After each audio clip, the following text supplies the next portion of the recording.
వాస్తవంగా ఈ ప్రపంచంలో దేవుడు ఉన్నాడు అన్నట్లు ఆత్మలు కూడా ఉన్నాయంటూ అంటారు. నిజంగా దేవుడు ఉన్నాడు, ఆత్మలు ఉన్నారు అంటే మీ ఓటు ఎటువైపు ఉంటుంది? దేవుడు ఉన్నాడన్నది ఎంత సత్యమో అంతకు సమానమైన సత్యం ఆత్మలు కూడా ఉన్నాయండి. ఇప్పుడు పరమాత్మ నుంచి వచ్చినాయే ఆత్మలు, పరమాత్మ నుంచి వచ్చినాయే ఆత్మలు. ఈ ఆత్మ ధర్మంగా బ్రతికితే ప్రేతాత్మగా మారదు. ఈ ఆత్మ జీవించినన్నాళ్ళు జీవుడు శరీరంతో కూడి ఉండగా ధర్మంగా బ్రతకక, శాస్త్ర పద్ధతిగా బ్రతకక, భగవంతుని సేవతో బ్రతకక, గురువు యొక్క ఆజ్ఞగా బ్రతకక, సంసార ధర్మాన్ని ఉల్లంఘించి బ్రతికితే తప్పకుండా మరణించిన తర్వాత యాతన చాలా ఉంటుంది. మీకు ఉదాహరణ చెప్తాను. కళ్ళు తెరుచుకొని నడవడం మంచిదే, కళ్ళు మూసుకొని నడవడం మంచిదే? కళ్ళు తెరుచుకొని నడవడం మంచిది కదా. ఇప్పుడు కళ్ళు తెరుచుకొని జీవిస్తున్నాం కదా. అవునండి. It's better. కళ్ళు మూసి అవస్థ ఎప్పుడు వస్తుంది మనకు? మనం రివర్స్లో వెళ్తే. కళ్ళు మూసుకునే అవస్థ ఎప్పుడు మనకు? చనిపోయిన తర్వాత, డెత్. దీనికన్నా అది చాలా దుర్లభం. అవునా? చాలా భయానకం. అప్పుడుండే ఆత్మ వర్ణనాతీతం. అందుకే సిద్ధాంతంలో ఏం చెప్పారంటే, కాలు చేతులు గట్టి ఉండగానే కైలాసం పోయిరా, కాలు చేతులు గట్టి ఉండగానే గంగా నదిలో మునిగిరా, కాలు చేతులు గట్టి ఉండి పేయి బలం బాగుండగానే గురువును పట్టుకో, ఎలుగుండగానే దీపం చక్కబెట్టుక అన్నారు మోటుగా. ఇవన్నీ ధర్మాన్ని ఎక్కడ గుచ్చి చెప్పాలో అక్కడ గుచ్చి చెప్పారు, కానీ అర్థం కావట్లా జనాలకు. నిజం. అసలు మనిషి బ్రతికున్నంగా మంచిగా ఇప్పుడు వీళ్ళకందరికి మంచి అవకాశాలు ఉన్నాయి. అంటే మీరనేది గురుగారు ఏంటంటే, ఇప్పుడున్న ఈ మానవ బాధల కంటే చనిపోయిన తర్వాత వచ్చే బాధలు ఎక్కువ అంటారా? ఎక్కువ. ఎందుకంటారా? మీకు ఈ ఆత్మను, ఈ ఊపిరిని ఊదిన వాళ్ళు ఒకరు ఉన్నారు. ఆయన చెప్పిన ధర్మానికి నువ్వు కట్టుబడలేదు కాబట్టి ఆయనని శాసించే వాళ్ళు ఒకరు ఉంటారు. ఉదాహరణకి, ఒక నేరస్తుడు నేరం చేసి జైలుకు పోతే అక్కడ ఉండే పెద్ద పెద్ద ఆఫీసర్లు కొట్టరు, చేతి కింద ఉన్న వాళ్ళు కొడతారు ఆయనని. అవును, కరెక్ట్. చేతి కింద ఉన్న వాళ్ళే బాదుతారు ఆయనని. కాలధర్మ సిద్ధాంతానికి వశుడై ఉన్నవాళ్ళు కొంతమంది ఉంటే వాళ్ళని శాసించే శాసకకర్తలు కొంతమంది ఉంటారు. జీవుడిని ఎంత యాతన పెట్టాలో అంత యాతన పెడితేనే వాళ్ళ ఉద్యోగాలు ఉంటాయి, లేకుంటే పీకి పాడేస్తారు వాళ్ళని. అంటే ఇక్కడంటే శారీరకంగా ఇక్కడ ఒక మన దేహం ఉంది, బాధ అంటే ఇక్కడ నొప్పి కలిగితే బాధ వస్తుంది, కానీ అక్కడ ఆత్మలకు అట్లాంటి బాధలు ఉంటాయా? యాతన శరీరం అని ఒకటి ఉంటుంది, అది వాళ్ళు ఆల్రెడీ ఇస్తారు. ఇప్పుడు ఉదాహరణకి, నేరం చేసి జైలు పోయేంత వరకు ఒక డ్రెస్ ఉంటుంది, లోపలికి పోయేటానికి ఇంకో డ్రెస్ వేస్తారు, ఒక కోడ్ పెడతారు. ఇక్కడ ఉండే వరకు ఇది డ్రెస్సు, ఇది వదిలిపెట్టిన తర్వాత ఆడ ఇంకొక డ్రెస్ ఇస్తారు వాళ్ళు. అది యాతన శరీరం. ఇంకొక విషయం చెప్తాను. ఇక్కడ 100 సంవత్సరాల రిజర్వేషన్ ఇది, అక్కడ ఎన్ని రోజులో. ఇక్కడ నొప్పి కలిగితే వైద్యం అని ఉంది, అక్కడ నో ట్రీట్మెంట్, శిక్షలే. అంటే ఆత్మకు తృప్తి అంటే పూర్తి స్థాయిలో శాంతి అనేది ఉండదా? ఎందుకు వస్తుంది? ఇక్కడ నీకు ఇచ్చిన హక్కు నువ్వు వాడుకోలేదు కదా. ఈ హక్కు నువ్వు వాడుకోవాలంటే ఏంటి?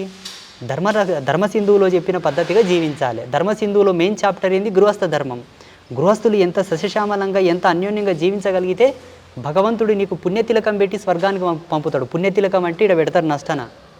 వీరతిలకం, పుణ్యతిలకం, గౌరీ తిలకం, గణపతి తిలకం, శక్తి తిలకం అని కొన్ని బొట్లు ఉన్నాయి మనకు. బొట్లలో కూడా రకాలు వెతికినాం చూడండి మేము. ఊకేదో గీసుకోవడం కాదు పిచ్చి కుక్కల్లాగా. ఎంత విశ్లేషణ ఉంది సనాతన ధర్మంలో. కట్టుకు కూడా ఒక అర్థం చెప్పారండి మా వాళ్ళు. ఏదో బట్ట కదా నేసినాం అట్లా దాపు కట్టుకుందాం అనేది కాదు, దానికి ఒక అర్థం పరమార్థం రెండు ఉన్నాయి. మొన్న ఆయన కాలు జారి బావిలో పడ్డాడు ఇక్కడ ఒక అబ్బాయి. వాళ్ళ అమ్మ గట్టున పని చేస్తుంది. ఆ అబ్బాయిని పైకి గుంజడానికి ఏం లేకపోతే మాతృమూర్తి తన చీరని ఇడిసి బావిలోకి ఇడిసి అబ్బాయిని పైకి గుంజింది. స్త్రీ ధరించేటటువంటి చీరతోటి కూడా ప్రాణ సంరక్షణ ఉంది, ప్రాణం తీసేది కూడా ఉంది. ఒక మొగోడు వేధిస్తున్నాడని అదే కొంగుతో ఉరేసి చంపింది మహిళ. అదే కొంగుతోటి ఉయ్యాల కట్టి ఒక బిడ్డ యొక్క లాలింపు చేసింది. అంటే మన సనాతన ధర్మంలో కట్టే ప్రతి కట్టుతో కూడా జీవ ప్రేరణ ఉంది, లోక కళ్యాణం ఉంది. వేరే ధర్మాల్లో ఉందా? లేదండి. గింత వేసుకుంటారండి చెడ్డి. అదే ఆమె భర్త కానీ అబ్బాయి కానీ గుంతల పడితే దాన్ని ఇడిసి కాపాడగలదా? లేదండి, అసలు అది సాధ్యం కాదు. శ్రీరామ. అయితే నేనేమంటున్నా, ఈ మధ్యలో ఆధునిక విజ్ఞానం అంతా కూడా, సైన్స్ అంతా కూడా బాగా డెవలప్ అయిన ఈ తరుణంలో గర్భవతులకు కొన్ని ట్రైనింగ్లు ఇస్తున్నారు సుఖప్రసవం అవ్వాలని. గురుగారు ఇప్పుడు ఇస్తున్నారండి. ఇదంతా ట్రాష్. అనాదిగానే మన వాళ్ళు, మా భారతీయ ఋషులు, మన గురువులు, మన హిందూ ధర్మంలో తిరగాలని ఒకటి పెట్టేవాళ్ళు. అవునండి. ఒక మహిళ కూర్చొని ఆ భంగిమలో ఉండి తిరగలి తిప్పితే అబ్డామినల్ కింది ఫంక్షన్ అంతా కూడా ఒక మోతాదులో క్రమబద్ధీకరించబడి ఆమె సుఖప్రసవం చేసుకునడానికి ఒక మంచి ఎక్సర్సైజ్ అది. అలాగే రోకలితో దంచిన చెస్ట్ ఫంక్షన్ అంతా కూడా ఒక క్రమబద్ధీకరించబడేది.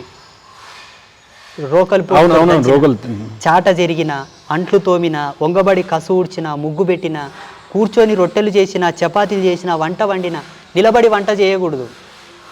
నిలబడి వంట చేయకూడదు. దానివల్ల బ్లడ్ సర్క్యులేషన్ దెబ్బతింటుంది. బీపీ, షుగర్ లెవెల్స్ అన్నీ కూడా డౌన్ అయిపోతాయి. ఫ్లోరా సిస్టమ్ అంతా కూడా మైనస్ అయిపోతుంది. కూర్చొనే వంట చేయాల. పాకశాస్త్రంలో కూర్చొని వంట చేస్తే ఆ వంటకో రుచి వస్తుందంట. దాంట్లో ఒక ఆరోగ్య సూత్రం ఉంటుందట. నిలబడి వంట చేయరాదు. నిలబడి ఎప్పుడు వంట చేస్తారు తెలుసా?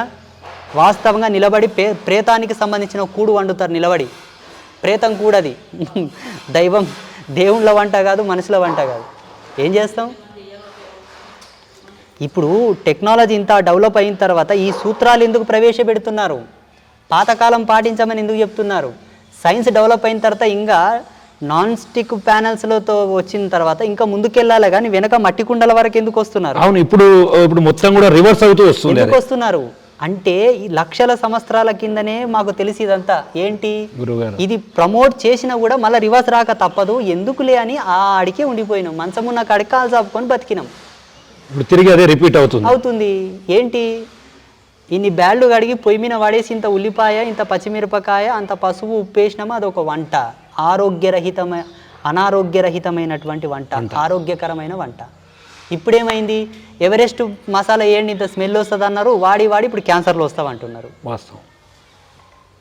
ప్రమోట్ చేసేది మీరే, వెనక్కి వచ్చేది మీరే. ఇదేం పిచ్చిమాలోకం, టైంపాస్ కాకపోతే. అప్పుడేముండంటే అలా ఉరికి ఇలా వచ్చే బదులు ఈయనే ఉండు, భగవంతుని చేరుకో. ఆధ్యాత్మికంగా క్వాలిఫైడ్ అవుతావు, సంసారంగా క్వాలిఫైడ్ అవుతావు, సమాజంగా క్వాలిఫైడ్ అవుతావు, ముక్తుడవైతావనే మాకు ఇన్ని ధర్మాలు పెట్టారు మన దాంట్లో. పెయ్యి బలిచి, ఒళ్ళు బలిసి, హిందూయిజంలో ఇంతమంది దేవుళ్ళు, ఇన్ని ఆచారాలు, ఇన్ని పండుగలు, వారానికో వ్రతం, నెలకో పండగ, నెలకో జాతర, ఏంది ఇదంతా అని చెప్పేసి ఏదో అట్లా కళ్ళు మూసుకొని కన్నీరు గార్చామా స్వర్గం కోయామంట. అబ్బా ఎంత తెలివిమంతులో! స్వర్గంకి అంత ఈజీగా పోతారా? సతీ సుకన్య, నర్మదాదేవి, సతీ అనసూయ, సతీ సావిత్రి, వీళ్ళు స్వర్గానికి సశరీరంతో పోయారు. ఎంత పతివ్రత మాతల్లులు వాళ్ళు, ఎంత సత్యనిరతితో బ్రతికారు, ఎంత ధర్మనిష్టతో బ్రతికారు. వాళ్ళు స్వర్గం కోతారు, మీరంత పుణ్యాత్ముల స్వర్గం కోనికే. అమ్మో, ఒక జీవి చస్తే తప్ప మీ కడుపు నిండేది, మీరు పుణ్యాత్ములు, మీకు ముక్తి వస్తుంది, మీకు మోక్షం వస్తుందా? అంటే స్వర్గానికి వెళ్ళాలన్నా నరకానికి వెళ్ళాలన్నా మనం చేసిన పనుల్లోనే అది క్లియర్గా మాకు పురాణాల్లో ప్రమాణాలు ఉన్నాయండి. స్వర్గంకి ఎవరెవరు పోతారో మాకు మంచి రిఫరెన్సెస్ ఉన్నాయి.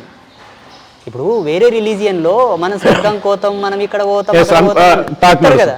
అయ్యో, స్వర్గం అమెరికా కోవాలంటేనే నానా తంటాలు పడాలి, పాస్పోర్ట్ కావాలి. అమెరికా కోవాలంటేనే నానా తంటాలు పడాలి. అంత ఈజీగా మీరు స్వర్గం కోతారా? జనాలను మాయబెట్టి మభ్యపెట్టి వాళ్ళ యొక్క పబ్బం గడుపుకోవడానికి, వాళ్ళ మార్కెటింగ్ పెంచుకోవడానికి, వాళ్ళ బిజినెస్ ఆధ్యాత్మికత కాదు, భగవత్ సాక్షాత్కారం కాదు, భగవంతుని మెప్పు కాదు, భగవంతుని యొక్క సేవ కాదు, భగవంతుని నిరతి కాదు, అది భ్రష్టు. For more videos like this, subscribe Big TV channel.